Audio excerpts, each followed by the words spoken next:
جي برا خدمة جم شروع بكار سياسي منال حسكو داكو گوتوبژی لەسەر بەلابوونە دیاردەیە کوشتنە سڤیلان لە باژار و باژارۆکن ڕۆژاوای کوردستانی بکەن مامۆستامانە دەم باش دەماک و دەهەیامە کە کێمدا 5 ڕۆژ چێنە بوونە 3 کەس ئالێکی تێنە کوشتن سەر جادێ و چەکدارن دەبن خۆمان دیوا دەکوژن و دەهەمان دەمێدا 20 ڕۆژ چێنە بوونە ماڵباتێک ئێریش ماڵباتێک تێکردن باژارێ کوبانێ یعنی تاوانە کە درندانەتی ئەنجامدان سەر تێنە بڕین بێک و زێر وەرنەدزین بێک و پەرە وەرنەدزین چه شرۆڤەیەک ڕەوشە ئەنها ڕۆژاوای کوردستانی ڕێتێ ڕەوشە ئەولەهی بێگومان مەبەستم تەماشەوانێەوە باوەریە بدا ئەف تشتێک گۆ ئیرۆ ڕوو دەدەن ژێ دەست وەکە تبێژێ ji paş ve ji dirêjbûna 2011 ve ji demak got qendîlê hat bi şêweyekî fermî ji aliyê rejîmê ve em bêjin Kurdistana dibin destê Sûriye de kire bin destê xwe de di wî wextî de şêweyê terorê bi rengekî vekirî bû yanî weke kuştina mala Bedro Xebadêrkî weke ji Mişal Temo weke Nisredîn Birhik weke Akom kujiya Amûdê û mala Henan ev weke tibêjê qûnaxek bû heta tête qûnaxa şerê Daeş bi hinceta şerê Daeş duwê demê de gelek tişt hatine winda kirin winda çûn. Teoriya di duaya got îro vêca di Swêsra de di Swêsra şerq de weke got saladariya îdara bi zorê nav li xwe dike dibêje ev der Swêsraya û ê xelk qazancê ji tecrîba me bibîne îro ji warê em bêjin mafyayetî çetayetî mafyê warê cerîmel munezzema weke bi erebî tê gotin derbasî aliyê bi dizî bû çawa tê xelkê bitirsênê û ew jîkê weke hate zelalkirin berî nihayek jê kuştineka diyar û nediyar Emîn İsa Emîn bû di pey wê nare jîkê ew dayika wê keçikê ya got dawa keça xwe kir û gotin got krîza dil pêre çêbû lê bi rastî ew kuştin heta got digihê vêca ev bûyera got li Kobanê çêbû bi wî rengê got çêbû li gor agayî li gor bivîs ê got di destê me de heta wekenha ew biryar bi şêweyekî mafyewî çetayetî hatibû plankirin rûda. باشە مامۆستا مەنارزەژە کوبانێ دەست پێ بکەم لە گۆرێک و وڵاتیان کوبانێ ئەو گوندێک و ئەو تاوان لە هاتی ئەنجامدان بژێ کامیرا چاودێریە تاوان هەموو چاو هاتی ئەنجامدان تەسویر کردە لێ کەسێن و گەهانە سەر تەرمان کادرۆیەکی پەکەکێ بوو ئەو ڤیددیو هاتیە ڕەشکردن دڤردە gelek جۆرم ئیشارە استفامێ تێ دروستکردن یانیش بەرچێ کادرۆیەکی پەکەکێ bi vî rengî hewle bikin gorî ku jê derdbêjin êk û nabagûn yanî tawaneke vî rengî li şûnek û encamderên wê werine sizadan vîdyoa belgên ku li ser we hene tên reşkirin. Saet xweş wextê got em werin avêna bixweş jîkê bi rengekî ji ringalê temaşe bikin tê meyzênê bê çawa sîstemê got bi kar tênin yanî weke nemûne wextê got ew dibêjin dibe em îdara zatî ne mefhûmê îdara zatî gereke her xwecehiyek her deverek xwe bi xwe birêve bê lê di rastiyê de îro kesekî Kurdê Kurdistana Îranê heke rast Kurd bê ez bixwe nebawerim got Kurd jî bê ew saladariya Kobanê dibin esayîşê de yan jîkê girêdayê qendîle bi navekî nizanim em belkî nava neyne ziman jîkê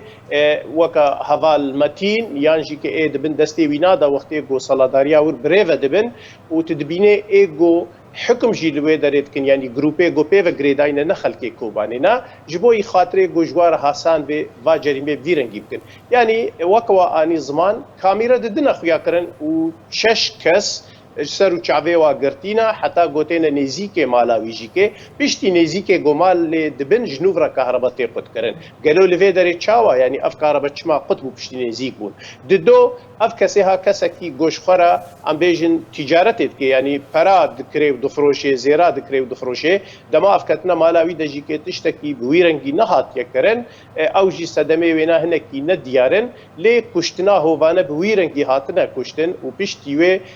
کادرو خو حاضر بونه حتی صورت گو هات بلاف کرن صورت مخابن اوی کسی گوجیانا خوش دستا و خیزانا وینا یعنی دده تخویا کرن حالت کرازانه دبون باشە قەتا دوا دەبوو مالاوە چاوە دەرباس بوونە چاوە دەریڤەکردنە چاوە کەس نەحسایە ئەس دبیر و باوەرگێمدا ئەف هەموو زەلال و دیارن بێکی بڤی شێوەی رابووە و ئارمەنج ژێژیکێ تێرۆرکردنە ترسکردنە خەلکێ باژاری کوردستانەیە. باشە بە ئەنجامدانە تاوانن بڤێرەنگی مامۆستا مەنال ترس لە جەم کوردن ڕۆژاوای کوردستانê دروست دەبێ ji bilî tirsê çi derîncam ji van corên tawanan re heye xelk çêwê nav de bela bi çi cure matirsiye wê li cem durist bê yanî xelkê berev çi han didê ev corên tawanan divê derê de divê em hinekî zelal bin divê em hinekî rastiye û demîr û ûjdanê xwe li ber çavdên weke şairê Nemirî Kurd dibêje dibê got şivan pez berdê çiyê serî dênê li damara xewê her kes zanê got gir û torîk û diz êjê re bibne xwedî îro Kurdê Kurdistana Sûriyê mixabin tevgera siyasî ji pêncî û hefta heta weke îro hene tevgerê got emrê ve ka şêst û heftê sal îro roj kêm zêde me hinekî feşel anî ev feşel divê em ser erkê xwe dênin me nikarî bû milletê xwe ji vê zilm û zorê vê tirsê kêm zêde rizgar bikin di do kesê got îro hatine hekert îro li Qamişlo pirs bike ez vêna garantî diriya qenala were dibêjim çiqa axaftineke nexweş bêjîkê lê îro tij xelkê pirs bike feqîr û zengîn hemî jî dixwazin ji wê derê derkevin hemî jî dibêjin dibê êdî hewlehî nemayiye yanî dev ji kuştinê berdez revandina zaroka zilm û zor axaftinê di derheqa kurdayetiyê de yanî coreyek nema ji corê zilm û zorê gopserê Kurdê dibin destê Kurdistana Sûriyê de nehatiye ya nawna heka ne vî şêweyê çetayetî û mafyetî bana em hemî zanin başûr heftê û pênca فرمانeke mezin serê rabû not û yekê jî firmaneke mezin serê bû ji ber tevgereke siyasî hekîm û zana hebû karî bû milletê xwe ragirê karî bû di xeta pêşî de diber milletê xwe de berevaniyê bike lê mixabin di Kurdistana Sûriyê de heta weke vê saetê tevgera siyasî heftê sal hê ji mêjiyê praktîkê مامۆستا مەنال دەما نەها پێدێ ئەولەهەیە ئەو ناوچەند و تاوان لێ هاتنە ئەنجامدان بندەستێ پێدێ دەنا دابینکردنا ئەولەهەیە ئەوان ناوچیان ژێ پێدێ تێ خۆزن دەما بکە و پێدێ نکارە ئەولەهەیە دابین بکێ دەما بکە و کوژەران ئەشکەرە ناکێ و بەڵگەیان سەروان هەیە ڕەش دەکێ و تاوانبارانجی سزا نادێ پێدێت وردە نابێ هەفپارێ وێ تاوانێ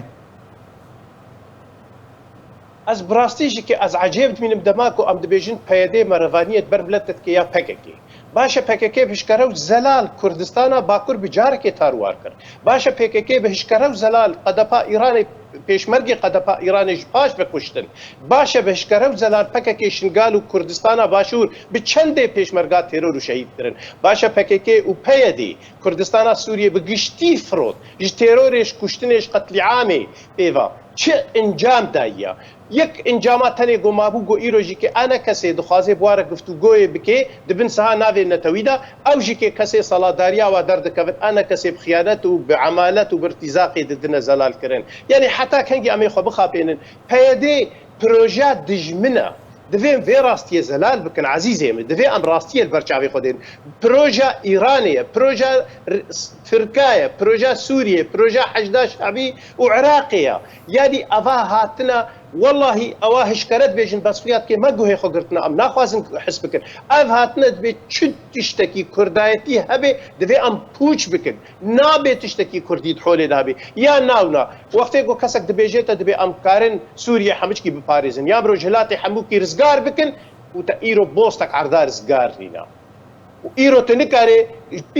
pîrekek jin ji Qamişlo derkeve siye piştînîro kuştî bête dîtin şfêrê teksiyekê bête kuştin dîtin Emîn Îsa bîrengî bête kuştin Koban bîrengî meczerê dî Tirkê got çêbûne keko ava bû erkê xwe dirabin bi erkê got ji bo wê ava bûne bi erkê got hatine milletê Kurd tiştê got rejîmê salatdar nikarî bû serê Kurda bike eva hat bi hişkere û zelal kiriye eva tekrîsa hîzamê kir eva tekrîsa گو گند و باژارê Kurda تعریب kir أفا تهجير كر، أفا قتل عام كر، أفا حتى بمفهوم شرف وكرامات الجم إنساني كرد هاتا كورتن إيرو إنسانك كرد نكاري بجنا خرب آخفي نكاري بكتشا خرب آخفي نكاري كوري خرب آخفي أف حمي جوهرتنا ميجي إنساني كرده وإنساني كرد ببي كسكي زليل كسكي بإرادتش دست إنساني كرد بقرن كما في راستي فهم ناكن حتى كان جي بغازناش بايدي وفكي كيبكن غازناش دجمن ناي كرن غازن دستكي دجمن ناي كرن اف دستكي دجمنن دفري مدنا قالك سباس جبوي شروبكاري سياسي منال حسكو كتم مرابوي قالك سباس